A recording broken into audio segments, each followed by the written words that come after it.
सुप्रभात बच्चों, आज हम कक्षा 12 विषय हिंदी काव्यखंड में पढ़ाएंगे पाठ 2 कैकेयी अनुताप, जिसके रचनाकार हैं हिंदी साहित्य में राष्ट्र कवि के नाम से सुविख्यात मैथिली शरण गुप्त जी। तो इसका आधा चैप्टर लगभग पढ़ा चुके हैं। आगे से देखिए, यहाँ से बस माई। बस मैंने इसका वाह मात्र ही देखा, दृढ़ हृदय ना देखा, मृदुल गात्र ही देखा।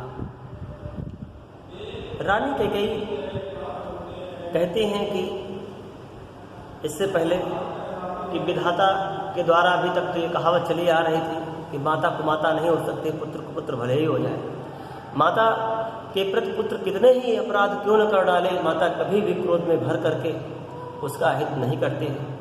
परंतु मेरे इन कृत्यों को देख करके अब लोग इस विधाता के द्वारा कही हुई कहावत के विरुद्ध कहेंगे माता और पुत्र तो बेचारा पुत्र ही है, परंतु माता को माता नहीं। क्योंकि पुत्र ने तो अपनी माता के प्रति सारे कर्तव्यों दायित्वों का निर्वहन करने में सफल रहा, परंतु माता अपने पुत्र के प्रति कर्तव्यों को पूर्ण करने में सफल नहीं रही। इसलिए विधाता के विरुद्ध लोग अब यह कहेंगे कि माता कुमाता ना हो, पुत्र को पुत्र भले ही हो जाए। ठीक, आगे कहते हैं बस मैंने इसका बाह्य मात्र ही देखा, मैंने बस इसके बाहरी स्वरूप को ही देख पाई। इसके अंदर जो दृढ़ हृदय है, इसकी जो उच्च भावनाएं हैं ना, उसको मैं देख नहीं पाई। मृदुल गात्र ही देखा, इसके कोमल शरीर को ही मात्र मैं देख पाई। गात्र मैंने शरीर, परमार्थ न देखा, पूर्ण स्वार्थ ही साधा। इसके अंदर जो परोपकार करने की भावना है, दूसरे का कल्याण करने की भावना है, उसे मैंने नहीं देख पाई। इसीलिए इसका हर प्रकार से पूर्ण रूप से स्वार्थ ही सिद्ध करना चाहा। इस कारण ही तो है आज यह बाधा। इसी स्वार्थ सिद्ध करने के कारण ही आज मेरे सामने इतनी बड़ी बाधा आ गई है। युग युग तक चलती रहे कठोर कहानी, रघुकुल में भी थी एक अभागन रानी। रघुकुल में थी एक अभागन रानी। युग युग तक अब मेरी यह जो कठोर कहानी है, यह युगों युगों तक चलती रहेगी। लोग कहेंगे कि उस रघुकुल में भी एक अभागिन रानी थी जिसका नाम था कैकेयी। निज जन्म जन्म में सुने जीव यह मेरा, धिक्कार से था महास्वार्थ ने घेरा। मेरी जो जीवात्मा है, ये जन्म जन्मांतरों तक इस कहानी को सुनेगी और लोग कहेंगे कि उस रानी कैकेयी को धिक्कार है जिसको स्वार्थ ने घेर रखा था, जिसने अपना स्वार्थ सिद्ध करने के लिए अपने एक पुत्र को वनवास दे दिया था। 100 बार धन्य वह एक लाल की माई, जिस जननी ने जना भरत सा भाई। प्रभु श्री राम जी कहने लगते हैं कि वह माता 100 बार धन्यवाद देने योग्य है जिसने भरत जैसे भाई को जन्म दिया। एक लाल की माई, वह एक पुत्र की माता 100 बार धन्यवाद देने योग्य है जिसने भरत जैसे भाई को जन्म दिया। प्रभु श्री राम जी के साथ जो वहां बैठी हुई सभा थी, पागलों के जैसे चिल्ला पड़ी। पागल सी प्रभु के साथ सभा चिल्लाई, 100 बार धन्यवाद एक लाल की माई। प्रभु श्री राम जी के साथ साथ वहां बैठी हुई सभा भी चिल्ला पड़ी। हाँ, वह एक पुत्र की माता, जिसने भरत जैसे बेटे को जन्म दिया है, उसको 100 बार धन्यवाद। हाँ लाल, उसे भी आज गमाया मैंने, विकराल कुयसी यहाँ कमाया मैंने। रानी कैकेयी कहने लगती, हाँ पुत्र, परंतु आज उसे भी मैंने गंवा दिया है। मैंने इस संसार में विकराल माने भयंकर, कुयस माने अपयस को ही कमाया है। मैंने मात्र निज स्वर्ग उसी पर वार दिया था, अपने इस पुत्र पर अपने स्वर्ग के सुख तक को भी मैंने न्यौछावर कर दिया था।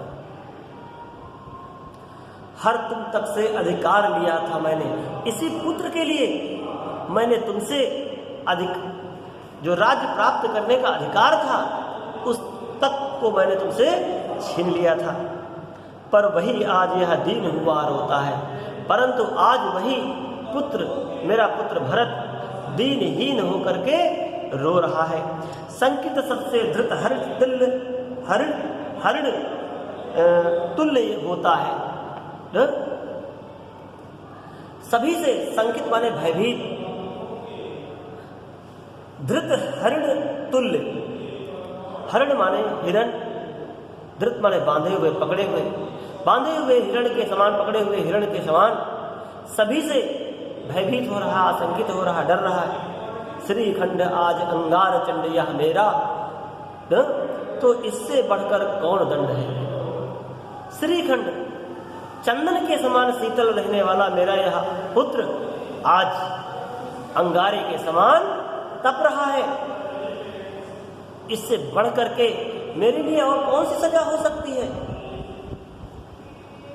पटके मैंने पद पाण मोह के नद में, पद माने पैर, पाण माने हाथ, मोह नद में, मोह रूपी नदी में। मैंने इसी के लिए अपने रानी कैकेयी कहती हैं कि मैंने पटके पद पाण मोह के नद में, मैंने मोह रूपी नदी में अपने हाथों और पैरों को पटका, फेंका। जन क्या क्या नहीं करते नहीं स्वप्न में, मद में। लोग स्वप्न की अवस्था में और अहंकार की अवस्था में क्या क्या नहीं कर डालते हैं। एक बार फिर से सुन लीजिए ऊपर से। रानी कैकेयी कहने लगती हैं, बस मैंने अपने इस पुत्र भरत के बाहरी स्वरूप को ही देखा था, उसे ही जान पाई थी, लेकिन इसके अंदर जो मजबूत हृदय है, जो दूसरे के प्रति कल्याण की भावना है, उसे मैं देख नहीं पाई। मात्र इसके कोमल शरीर को ही देखा है। इसके अंदर जो परमार्थ की यानी परोपकार करने की भावना है, उसको मैं नहीं देख पाई। इसका हर प्रकार से, पूरी तरह से मैंने स्वार्थ सिद्ध करना ही चाहा। इसी कारण से आज मेरे सामने, इसी स्वार्थ सिद्ध करने के कारण ही आज मेरे सामने इतनी भयंकर बाधा आ गई है। रानी कैकेयी आगे कहती हैं, युगों युगों तक मेरी यह कठोर कहानी चलती रहेगी और मेरी जीवात्मा जन्म जन्मांतरों तक यह सुनती रहेगी कि रघुवंश में एक अभागिन रानी थी जिसका नाम कैकेयी था। धिक्कार उसे था महास्वार्थ ने घेरा। उस रानी कैकेयी को धिक्कार है जिसको महास्वार्थ ने घेर रखा था। फिर रानी कैकेयी के कहने के बाद तुरंत जो है प्रभु श्री राम जी कहने लगते हैं, 100 बार धन्य वह एक लाल की माई, जिसने जना भरत सा भाई, जिस जननी ने जना भरत सा भाई। रानी कैकेयी कहने लगती हैं कि वह एक पुत्र की माता जिसने भरत जैसे भाई को जन्म दिया है, उसे 100 बार वह 100 बार धन्यवाद देने योग्य है। प्रभु श्री राम जी के साथ वहां बैठी हुई सारी सभा चिल्ला पड़ती है, हाँ हाँ, वह एक पुत्र की माता 100 बार धन्यवाद देने योग्य है, उसे 100 बार धन्यवाद। फिर रानी कैकेयी अत्यंत दुखी हो जाते हुए कहते, हाँ पुत्र, आज क्या मैंने उसे भी गंवा दिया है। इस संसार में जन्म लेकर के मैंने भयंकर अपयश को ही कमाया है। यहाँ तक कि अपने स्वर्ग के सुख तक को अपने उस पुत्र भरत पर न्यौछावर कर दिया था। तुम्हें जो राज्य प्राप्ति का अधिकार था उसको भी मैंने छीन लिया था।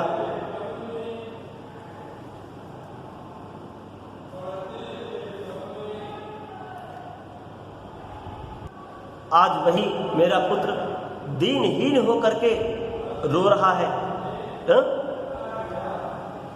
संकित सबसे धृत हरिण तुल्य होता है, सभी से बांधे हुए हिरण के समान सशंकित हो रहा है। बांधे हुए या पकड़े हुए हिरण के समान सभी से भयभीत हो रहा, सशंकित हो रहा है। चंदन के समान शीतल रहने वाला मेरा यह पुत्र भरत आज अंगारे के समान तप रहा है। रानी कैकेयी कहने लगती है कि इससे बढ़कर के मेरे लिए और कौन सा दंड हो सकता है। लोग, मैंने मोह रूपी नदी में अपने हाथों और पैरों को पटका फेंका। लोग स्वप्न में या अहंकार की अवस्था में लोग क्या क्या नहीं कर डालते हैं। आगे रानी कैकेयी कहते हैं, हाँ दंड कौन क्या उसे डरूंगी अब भी, मेरा विचार कुछ दयापूर्ण हो तब भी। हाँ हंत वह घृणा, हाँ वह करुणा, बैतरणी सी है आज जानवी होना। रानी कैकेयी कहने लगती हैं अत्यंत दुखी होकर के, हाँ वह कौन सा दंड है, हाय वह कौन सा दंड है जिससे मैं आज भी डरूंगी। परंतु मेरा इतना विचार है कुछ दयापूर्ण हो तब भी मुझ पर कोई कुछ तनिक सी दया दिखाई जाए।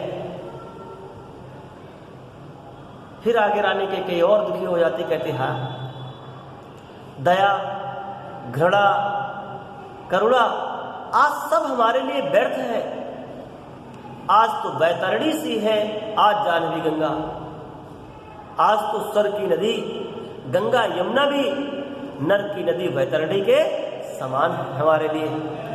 सह सकती हूँ चिर नरक सुने सुविचारी, यहाँ बैठे हुए विचारवान लोग सुन ले, मैं चिरकाल तक नरक के दंड को भोग सकती हूँ, परंतु दया करके भी मुझे स्वर्ग का सुख ना दिया जाए, क्योंकि स्वर्ग का सुख मेरे लिए दंड से भी, नरक के दंड से भी भारी होगा। तो एक बार पुनः देख लो इसे।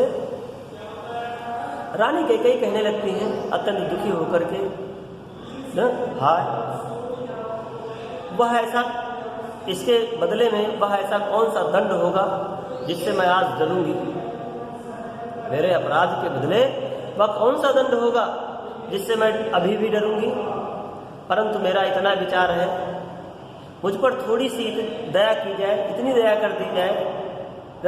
फिर आगे सोच करके कहती हैं कि आज तो मेरे लिए दया, घृणा, करुणा सब व्यर्थ है। यहाँ तक कि स्वर की नदी गंगा यमुना भी हमारे लिए नर की नदी बैतरणी के समान है। यहाँ पर बैठे हुए विचारवान लोग सुन ले, मैं चिरकाल तक नरक के दंड को भोग सकती हूँ, परंतु दया करके भी मुझे स्वर्ग का दंड ना दिया जाए।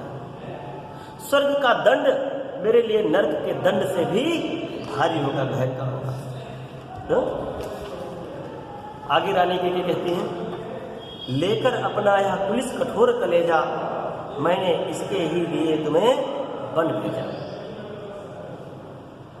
अपने हृदय को पुलिस कठोर कलेजा, कलेजा माने हृदय, अपने हृदय को वज्र से भी अधिक कठोर बना करके अपने इसी पुत्र के सुख के लिए मैंने तुम्हें वनवास दे दिया था। घर चलो इसी के लिए ना रुको। हे पुत्र, अब तुम घर को लौट चलो। अब इस बात के लिए गुस्सा मत करो, रूठो मत, नाराज मत हो। कुछ और कहूँ तो उसे सुनेंगे सब क्यों। यदि इससे अधिक मैं बातें कहती हूँ तो लोग मेरी बात को क्यों सुनेंगे। मुझको यह प्यारा और इसे तुम प्यारे। मुझे ये मेरा पुत्र भरत प्रिय है और इस भरत को तुम प्रिय।